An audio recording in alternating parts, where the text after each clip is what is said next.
ഈ മനുഷ്യത്വം എന്ന് പറയുന്നത് ഒരു പ്രത്യേക രീതിയിലെങ്കിലും പലതരത്തിലുള്ള സ്വത്ത് വിഭാഗങ്ങളെയും സാമൂഹികമായിട്ടുള്ളതും എനിക്ക് മുമ്പ് സുനിൽ സൂചിപ്പിച്ചതുമാതിരിയുള്ള ലൈംഗികമായിട്ടുള്ളത് പലതരം സ്വത്വങ്ങളുടെ നിലനിൽപ്പിനെ അത് ബഹിഷ്കരിക്കുന്നുണ്ടോ എന്നൊരു ചോദ്യം. ഞാൻ വിചാരിക്കുന്നു ഈ മനുഷ്യൻ എന്ന് പറയുന്ന ഒട്ടും ഒരു ന്യൂട്രൽ പോയിന്റ് ആയിട്ട് ഞാൻ വിചാരിക്കുന്നില്ല. മറിച്ച് അനവധി മൂല്യങ്ങളെ, പലതരത്തിലുള്ള മൂല്യങ്ങളെ, ബ്രാഹ്മണികവും പുരുഷത്വപരമായിട്ടുള്ള ജാതീയമായിട്ടുള്ള ഒരുപക്ഷെ ഏക ലൈംഗികമായി ബന്ധപ്പെട്ടിട്ടുള്ള ഭിന്ന ലൈംഗികതയിൽ ബന്ധപ്പെട്ടിട്ടുള്ള പലതരത്തിലുള്ള മൂല്യങ്ങളെയും കൂടി ആവാഹിച്ചെടുക്കുന്ന, അതിനെ പേർന്നൊരു സംഗതിയായിട്ടാണ് ഇന്നത്തെ അവസ്ഥയിൽ നമുക്ക് മനുഷ്യൻ എന്നുള്ള സംഗതിയെ കാണാൻ കഴിയൂ. അതിനെയെല്ലാം, അത്തരത്തിലുള്ള എല്ലാ വ്യത്യസ്തതകളെയും നമ്മൾ പുറന്തള്ളിക്കൊണ്ടാണോ മനുഷ്യൻ എന്ന് പറയുന്ന ഒരു കാൽപ്പനികതയിൽ എത്തിച്ചേരുന്നു എന്നുള്ളൊരു ആശങ്ക ഇവിടെ പങ്കുവെക്കാതിരിക്കാൻ കഴിയുകയില്ല. രണ്ടാമത്തെ കാര്യം, എനിക്ക് പറയാനുള്ളൊരു സംഗതി, ഒരു ഫാസിസ്റ്റ് വിരുദ്ധ കൂട്ടായ്മയാണ് ഞാൻ അഭിസംബോധന ചെയ്യുന്നതെന്നുള്ളത് എനിക്ക് പൂർണ്ണ ബോധ്യമുണ്ട്. അതിലൊരു സംഗതി, ഈ ഫാസിസം എന്ന് പറഞ്ഞാൽ നമ്മൾ ഒരു ഹിന്ദു മതഭാസത്തിനെതിരെയുള്ള സമരമാണെന്നുള്ളതിനെ പറ്റി അത്തരം ഒരു സംഗതി ഉയർത്തിപ്പിടിക്കണമെന്ന് വിചാരിക്കുന്ന ഒരാൾ തന്നെയാണ്. പക്ഷെ കേരളത്തിൻ്റെ കോണ്ടസ്റ്റിൽ ഒരുപക്ഷെ ഇവിടെ വേദി ഷെയർ ചെയ്യുന്ന പലയധികം സംഘടനകൾ, വ്യവസ്ഥാപിത ഇടതുപക്ഷത്തെ ഫാസിസത്തിൽ നിന്ന് പുറത്ത് നമുക്ക് കാണാൻ കഴിയുമോ എന്നുള്ള ഒരു ചോദ്യവും കൂടി ഉന്നയിക്കപ്പെടേണ്ടതുണ്ടെന്ന് ഞാൻ വിചാരിക്കുന്നു.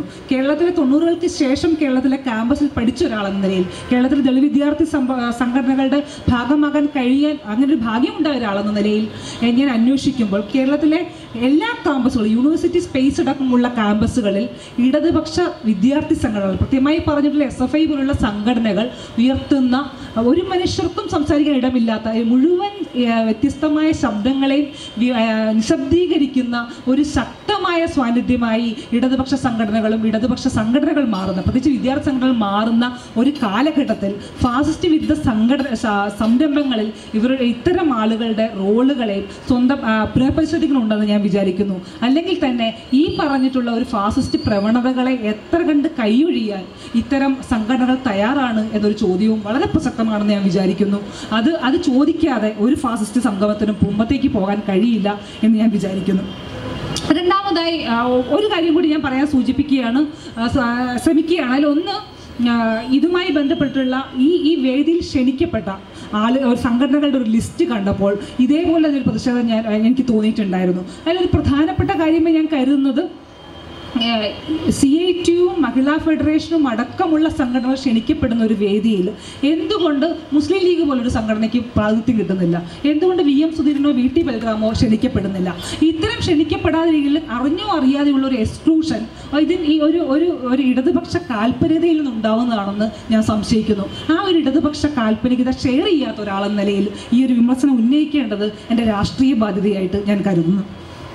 ഒരു കാര്യം കൂടി പറയാമെന്ന് ഞാൻ വിചാരിക്കുന്നു. ഈ മനുഷ്യൻ എന്ന് പറയുന്ന സങ്കല്പത്തെ ഒരുപക്ഷെ യൂറോപ്യൻ മനോധാനത്തിൽ അധിഷ്ഠിതമായ ഒരു മനുഷ്യ സങ്കല്പത്തെ പേറുന്ന ഒരാളല്ല.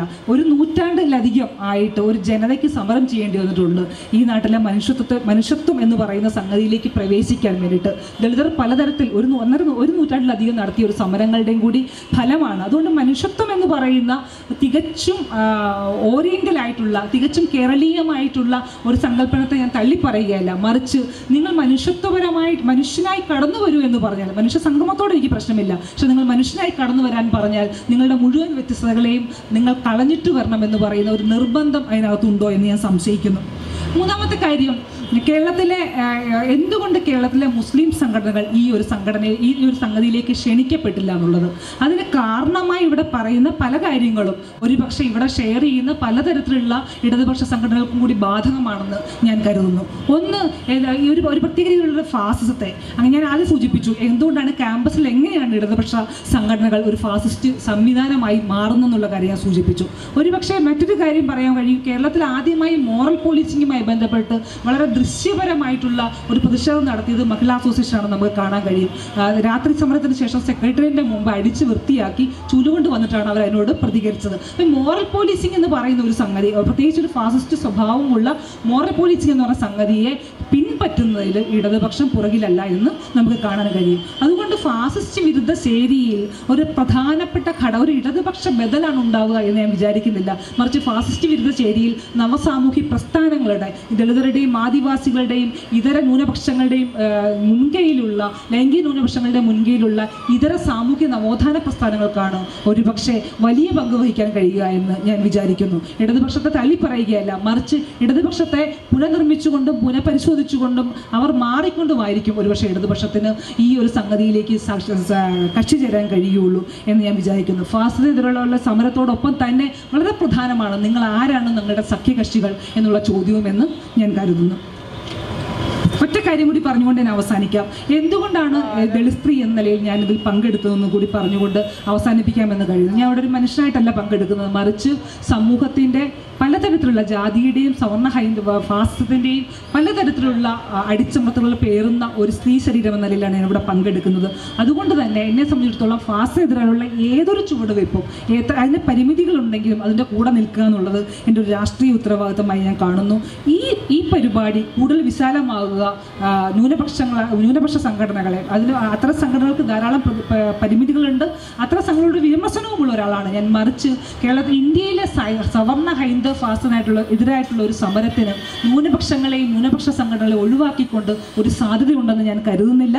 അത്തരമുള്ള സംഗതിയിലേക്ക് വിശാലമാകുക എന്നുള്ളതായിരിക്കും. എതിർ ശബ്ദങ്ങളെയും വ്യത്യസ്തമായിട്ടുള്ള ധാരകളെയും ഉൾപ്പെടുത്തിക്കൊണ്ടായിരിക്കണം ഫാസിസ്റ്റ് വിരുദ്ധ സംഗമങ്ങളും പ്രസ്ഥാനങ്ങളും മുമ്പോട്ട് പോകേണ്ടതെന്ന് ഞാൻ കരുതുന്നു. ഞാൻ ഒരു കാര്യം കൂടി സൂചിപ്പിക്കാമെന്ന് വിചാരിക്കുന്നു. ഒന്ന്, ഞാൻ ഈ ആദ്യം പറഞ്ഞ പോലെ ഒരു സംഗതിയാണ്. ഒന്ന്, പലതരത്തിലുള്ള സംഘടനകളെ റെപ്രസെൻ്റ് ചെയ്യാൻ വേണ്ടിയുള്ള ബോധപൂർവമായ ശ്രമം ഇവിടെ നടക്കുന്നുണ്ട്.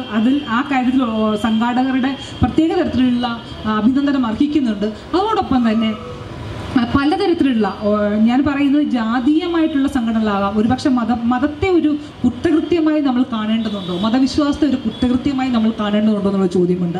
കാരണം മതരഹിതരായിട്ടുള്ള ഒരുപാട് ആളുകൾ ഇവിടെ കാണുമായിരിക്കും, ന്യൂനപക്ഷ വിഭാഗത്തിലോ അല്ലെങ്കിൽ ദളിത് വിഭാഗത്തിലോ ആൾക്കാരെ കാണുമായിരിക്കും. പക്ഷെ മതമുള്ളവരെയും കൂടി സ്വീകരിക്കാനായിട്ട്, മതത്തെ ഒരു വിശ്വാസ സംഹിതമായും രാഷ്ട്രീയ സംഹിതയായും കരുതുന്നവരെയും കൂടി സ്വീകരിക്കാൻ നമുക്ക് കഴിയേണ്ടതുണ്ടോ എന്നുള്ളൊരു ചോദ്യവും വളരെ പ്രസക്തമാണെന്ന് ഞാൻ വിചാരിക്കുന്നു. അതുകൊണ്ട് തന്നെ ഈ ഒരു ഫാസിസ്റ്റ് ഒരു ഫാസിസ്റ്റ് മുന്നണിയിൽ ഞാൻ ഒരു മനുഷ്യനായിട്ടല്ല, മറിച്ച് എൻ്റെ സ്വത്വങ്ങൾ, എല്ലാ വിധത്തിലുള്ള സ്വത്വം, ദളിത് സ്ത്രീ എന്ന നിലയിൽ പലതരത്തിലുള്ള മർദ്ദനങ്ങൾക്ക് വിധേയപ്പെടുന്ന ഒരാളെന്ന നിലയിൽ അതിൻ്റെ ഒരു കൂട്ടത്തിൻ്റെ പ്രതിനിധി എന്ന നിലയിലാണ് ഞാൻ പങ്കെടുക്കുന്നത്.